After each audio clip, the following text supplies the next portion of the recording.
Bonjour à tous.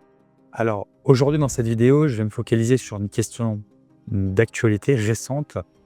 On voit émerger des services de rédaction de mémoire, des rédactions académiques basées sur l'IA, sur l'intelligence artificielle. Et je fais cette vidéo vraiment pour vous avertir, pour vous sensibiliser sur les risques encourus par ces services qui sont extrêmement dangereux.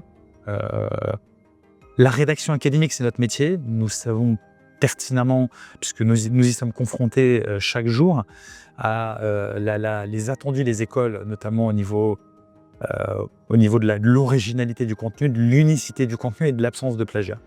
Donc, expert mémoire, lorsque nous intervenons, nous rédigeons humainement, donc c'est une plume humaine qui est fournie, qui est apportée. Donc, c'est une plume naturelle, c'est une rédaction naturelle qui est absolument exempte de plagiat, mais également d'intelligence artificielle. Et cette vérification, on l'a fait en amont du dépôt. Alors, ces services de rédaction automatisés à travers l'intelligence artificielle sont extrêmement dangereux pour plusieurs raisons. Alors, la première, c'est que ce sont souvent, on va dire, des services un petit peu récents qui poussent un petit peu à l'achat d'un abonnement, à la souscription, pardon. Donc, il faut vraiment faire attention. Pourquoi? Parce que votre mémoire fera l'objet d'une détection anti-IA extrêmement poussée, notamment à travers Compilatio ou à travers Turnitin. Et sachez que ces logiciels anti-plagiat évoluent, s'améliorent de jour en jour.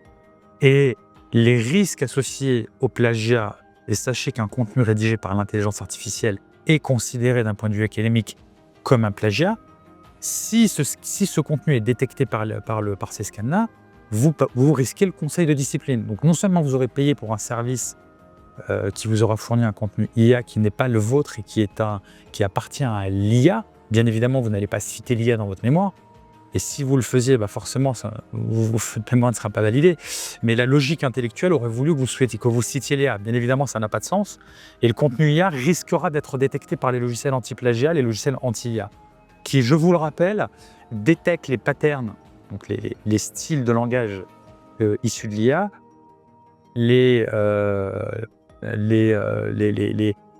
voilà, on va détecter, on va faire la différence avec votre niveau de langage, votre niveau de rédaction personnel. Ça va détecter les incohérences, ça va détecter effectivement la paraphrase, puisque l'IA, très clairement aujourd'hui, elle ne crée rien de nouveau, elle paraphrase l'existant, elle se base sur des informations qui sont existantes. Or, un travail académique repose sur une partie empirique notamment. Donc, ça, c'est vraiment le deuxième paramètre qui est un paramètre de fond, sur une partie empirique qui repose sur une valeur ajoutée issue du terrain. L'IA ne va pas sur le terrain pour faire une étude empirique, elle ne va pas administrer un questionnaire ou des entretiens. Donc l'IA, elle va paraphraser l'existant, donc en soi, c'est déjà une forme de plagiat, qu'elle ne va pas citer. Et au niveau de la forme, vous allez avoir un style de langage qui sera celui de l'intelligence artificielle, qui ne sera pas le vôtre, bien évidemment, qui ne sera pas naturel, et qui sera détecté avec une très forte probabilité par des logiciels de détection du plagiat, dont notamment Compilatio, qui est très perfectionné en la matière. Donc c'est une IA qui va détecter une autre IA. Donc sachez que si vous vous lancez là-dedans, c'est une opération qui est extrêmement risquée, qui est quasi suicidaire, puisque vous allez probablement mal dormir la nuit dans l'attente de cette vérification qui sera faite par votre école. S'il s'avère que l'école détecte du contenu issu de l'IA, dans le meilleur des cas, si elle est clémente, elle vous invitera à tout réécrire, avec une plume bien évidemment humaine. Donc là, vous n'allez pas vous relancer dans un processus IA. Soit effectivement, vous passerez au conseil de discipline dans le meilleur des cas. Vous pouvez redoubler, repasser une autre année. Donc finalement, vous penserez avoir pris un raccourci qui finalement vous aura fait perdre beaucoup plus de temps.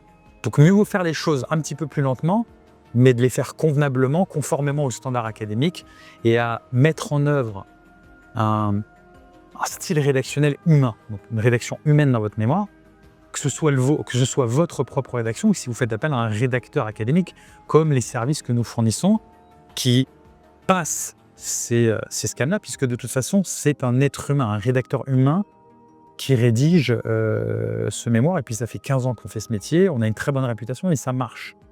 Donc, je vous invite vraiment à ne pas céder à cette tentation, puisque vous allez prendre un risque très important, trop important à mon sens, par rapport aux enjeux qu'il y a derrière, et par rapport au fait qu'il y a des garde-fous, il y a des contrôles, il y a des vérifications qui sont très perfectionnées. qui, pour vous donner des statistiques, hein, puisque ça, au-delà des jugements de valeur, il y a des statistiques. Compilatio, c'est à peu près 10% de faux positifs, 70-90% de vrais positifs. C'est-à-dire que si vous soumettez un contenu IA, il y a une très forte probabilité qu'il soit détecté par Compilatio. Si votre école a un doute, elle peut utiliser un autre logiciel anti-plagiat en complément. Elle peut procéder à d'autres vérifications. Et si elle a des doutes, vous perdrez en crédibilité, ça impactera votre note, etc., etc. Ça, c'est vraiment dans le meilleur des cas. Et dans le pire des cas, c'est conseil de discipline. Donc, je vous invite vraiment à réfléchir aux enjeux, à ne pas prendre de risques insensés, puisque c'est un risque insensé vu les enjeux qu'il y a derrière. Et voilà, à raison garder dans le cadre de la stratégie que vous allez mettre en œuvre pour la rédaction de votre mémoire ou de votre thèse. Voilà, j'espère que cette vidéo vous apportera une valeur intéressante et puis je vous souhaite bon courage et réussite pour la rédaction de votre mémoire ou de votre thèse.